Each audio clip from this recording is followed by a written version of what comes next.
Hoy el tema, además de los reportajes, confluyen estos dos temas. ¿Por qué? Porque vamos a hablar de déficit energético. Esto que tengo acá, hicimos el informe con Javier Leucovich. Hola, Javier. Esto que tenemos acá es, como bien ven ustedes, una balanza, con una particularidad, que pesa más el barril de lo que Argentina está importando que el barril de lo que Argentina está exportando. Javier. ¿Cómo va? ¿Todo bien? En los últimos años, Marcelo, a raíz de esta situación de que las importaciones de energía fueron más importantes, más grandes que las exportaciones, se gastaron 20.000 millones de dólares justamente en esto, en este desbalance de la energía, del sector energético. Estos números que ves acá son los parciales del déficit energético en lo que va en los primeros 9 meses de 2015. Se llevan importados de energía, no solo de petróleo, gas, gasoil, 5.700 y pico de millones de dólares, se llevan exportado 1.600. Es decir, en los primeros 9 meses de este año hay un déficit acumulado de 4.000 millones y, como decía recién Javier, 20.000 en los últimos años. Y esto es una de las razones, una de las más relevantes, una de las más gravitantes de la escasez de dólares. Por eso decía que en este tema del déficit energético confluyen Prat-Gay y Aranguren, confluye dólar con qué hacemos con el autoabastecimiento energético. De hecho, justamente cuando comenzaron las restricciones cambiarias, mal llamado cepo, acá lo hemos explicado alguna vez, coincidió justamente cuando la balanza comercial energética se da vuelta de un superávit a un déficit. ¿Por qué se llega a este déficit energético crónico y que, insisto, es uno de los principales desafíos de Macri o de Scioli? ¿Cómo hacer para revertir eso? ¿Cómo hacer al menos para equilibrarlo un poco? 5.000, 6.000 millones de déficit por año es muchísimo dinero en un país donde los dólares no están sobrando. Hay múltiples razones, te vamos a contar algunas de por qué se llegó a esta situación. Primera fue la caída sistemática de la producción de gas y de petróleo desde el año 2003 hasta esta parte. Vamos a ver ahora en pantalla. Estos son los números del déficit energético. Lo que hablábamos recién. ¿Cómo se llegó, ustedes están viendo ahí, hace un par de años a un déficit de 6.000 millones en el año. Después se recuperó, se atenuó un poquitito el agujero, el desbalance, y está ahora oscilando entre los 4.000 y 5.000. En la siguiente placa vamos a ver lo que recién explicaba Javier como una de las principales causas. Hay déficit energético porque se produce menos. Exacto. Ahí que estamos viendo. Vemos la producción de petróleo en 2004, 36 millones de metros cúbicos, en 2009 menos, 32, y en 2014 menos todavía, 28,6 millones de metros cúbicos. Considerable caída de un 20%, ¿no? Es una caída fortísima, no solo de petróleo, sino también de gas. Lo vamos a ver ahora también en números, cómo se derrumbó la producción de gas. De la misma manera, 48,9 mil millones de metros cúbicos, 46,3 y 39 en 2014. En ambos casos... Nuevamente, ¿no? Números parecidos, 20% de caída. 20% de caída, tengan ustedes en cuenta, en un país que ha crecido. O sea, se produce 20% menos de gas y petróleo, pero la economía ha crecido considerablemente, con lo cual se necesita más petróleo y gas ahora que antes, y eso agudizó el problema. Exactamente. Hay, digamos, varios motivos que explican un poco la caída de la producción de gas y de petróleo.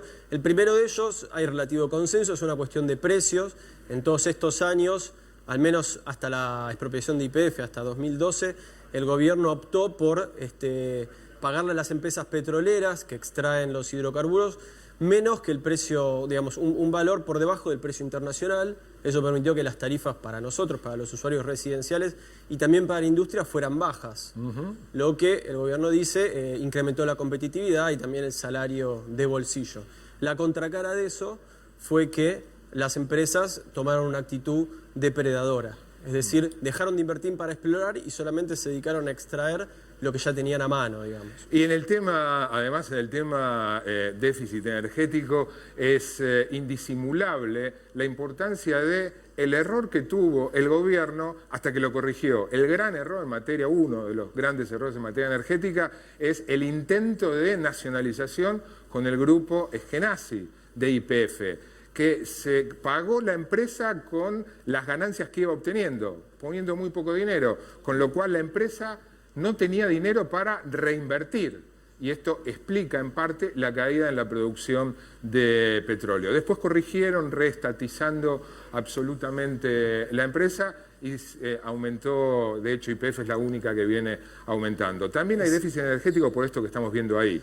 Lo que vos decías, lo de la demanda de energía eléctrica, que a diferencia de lo que pasó con la producción, vemos que creció y mucho en estos años, 87, 110, 126 mil gigawatt hora, y tiene que ver, bueno, con el crecimiento de la actividad económica, también porque creció mucho el consumo, digamos, la imagen me parece más clara es que hay aires acondicionados en todos lados, también en parte, además de que hay, digamos, de que creció la economía, hay más puestos de trabajo, etcétera, de que las tarifas bajas también estimularon el consumo de este tipo de aparatos. Como en todos los programas, como en todos los temas, ahora enseguida vamos a ver el informe, el futuro, cuáles son las ideas, las propuestas para revertir este déficit energético y poder afrontar uno de los grandes desafíos para el 2016. Vas a escuchar en casi todos los referentes o especialistas del informe lo que es una de las grandes esperanzas en este tema, que es vaca muerta. Algunos datos, Javier, de qué es vaca muerta. Exactamente. Bueno, el primer dato tiene que ver con la superficie que tiene el yacimiento de Vaca Muerta, que es donde se depositan las grandes esperanzas para recuperar el autoabastecimiento. Tiene una superficie igual a la de Bélgica. Imagínense, ¿no? Un yacimiento igual a un país. Es un desierto absoluto, pero tiene la superficie de Bélgica. El segundo dato tiene que ver con el potencial de Vaca Muerta en relación a los hidrocarburos que podríamos obtener. Es de 10 veces, se multiplicarían por 10 las reservas actuales de gas y de petróleo. Claro que para eso se requieren inversiones de miles, literalmente, inversiones de miles de millones de dólares. De hecho, la primera, ¿no? El convenio con Chevron, ahora en discusión porque la Corte ordenó al gobierno que muestre las cláusulas secretas del contrato. Solo ese convenio es para explotar un pedacito muy pequeño de Bélgica, ahí en Neuquén, implicó una inversión de 1.500 millones de dólares. Bueno, se habla de más de 80.000 millones de dólares y mucho más también para explotar Vaca Muerta. El tercer dato tiene que ver con los tiempos de maduración que se van a necesitar para que Vaca Muerta modifique esta ecuación de la balanza comercial, por lo menos 2 mandatos presidenciales, tiempos que en la Argentina parecen directamente, qué sé yo, 40, 50 años en un país distinto. Este es el diagnóstico. Lo que vamos a ver ahora en el informe son las propuestas, inversiones, qué hacer con las tarifas, qué pasa con Vaca Muerta. Algunos proponen modificaciones de leyes, déficit energético, el futuro.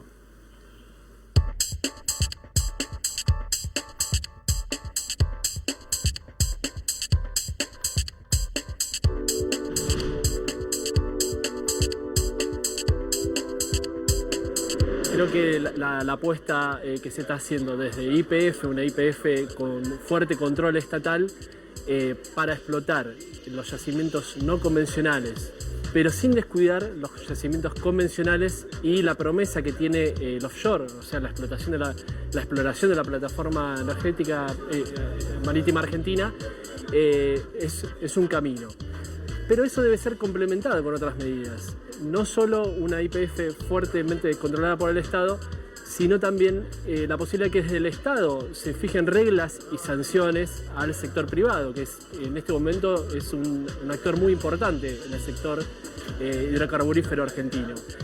Después tenemos, saliendo de lo que es el sector hidrocarburífero, tenemos que pensar en salir de la mejor manera posible de la dependencia gasífera. En primer lugar, creo que lo que la Argentina se debe es un sinceramiento de precios. Es decir, los precios de la energía deben sincerarse. Entendiendo que si yo una factura, que por ejemplo está en el orden de 70, 80 pesos bimestral, se la elevo a ese hogar, a esa familia, un valor 3, 4, 5 veces por bimestre, es decir, se lo llevo a 250, 300 pesos, esto no es el fin del mundo para nada. Es decir, estás pagando por la factura de luz bimestral menos que un combo en McDonald's. Y esto es irracional desde todo punto de vista.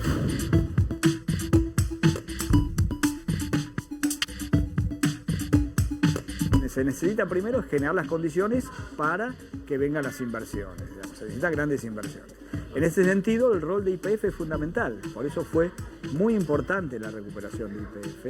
Evidentemente hay algunas cuestiones macro desde el punto de vista económico que tienen que ver, bueno, con ciertas situaciones que Argentina tiene que resolver, que incluso los dos candidatos han dicho que de alguna manera u otra hay que resolverlo, que es...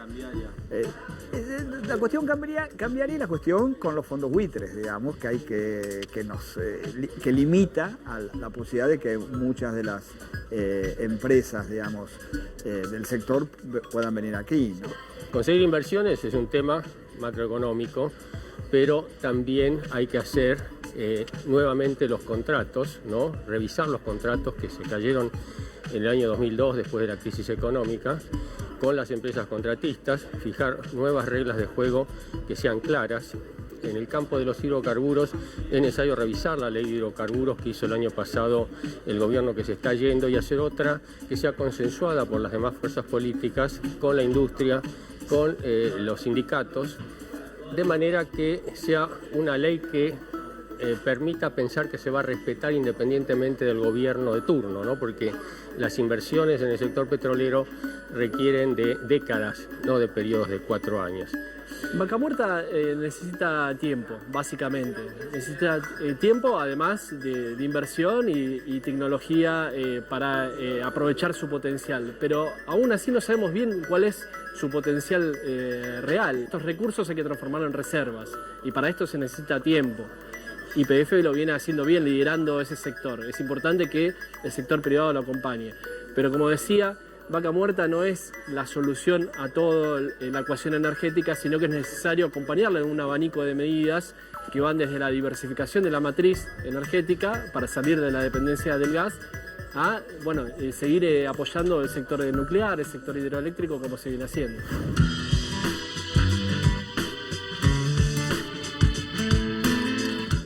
Con relación a Vaca Muerta en la Argentina, yo creo que hay un potencial muy grande que el país va a tener que ir desarrollando. El primer acuerdo con Chevron sería tal vez el puntapié inicial, pero vamos a necesitar una política casi diría de Estado, es decir, una política muy consistente para que todo eso pueda ser puesto en valor. Y lo cierto es que hoy, por lo menos los macroeconomistas y especialistas en energía no ven en Vaca Muerta hasta la fecha un recurso que pudiese transformar al país, a la Argentina, al estilo de lo que fue Holanda con el descubrimiento de petróleo en el Mar del Norte. Es decir, la enfermedad, la holandesa, en la Argentina no vemos que esto se pueda producir. Y un tercer elemento que es importante es también que es un problema que tenemos en Argentina, que son cuestiones que tienen que ver con alguna, por ejemplo, para el desarrollo de Vaca Muerta, hay cuestiones de logística que encarecen los precios, digamos, ¿no? Es decir, hay que desarrollar un ferrocarril que lleve la arena que hace falta para la fractura y también hay que revisar, en cierto sentido, los costos laborales. Argentina está haciendo cara en cuanto a los costos laborales que tiene la industria petrolera. Yo tengo mucha esperanza en Vaca Muerta porque es un petróleo que ya se sabe que está ahí. Se busca la metodología más adecuada, ¿no? A qué profundidad, ir horizontal. Y Vaca Muerta tiene 3 partes, ¿no? Acercándose hacia la cordillera. Una que es de líquido, o sea, de petróleo, otra mezcla y otra de gas. Y desde mi punto de vista hay que ir al gas, que el 50% de nuestra matriz es gas y estamos importando casi $5.000 millones de gas. Entonces hay que concentrarse ahí. Además el precio es muy retributivo ahora, porque el gobierno le da para nuevos gases $7,50. que es un precio internacionalmente alto, ¿sí? Y a lo mejor lo que habría que hacer es fomentar todo el gas, y ahí sí yo creo que la sociedad podría hacer el esfuerzo, pagar tarifas más altas para solventar eso, pero que después revierte, ¿no? Porque dejamos de importar y eso significa una ventaja muy grande para el país.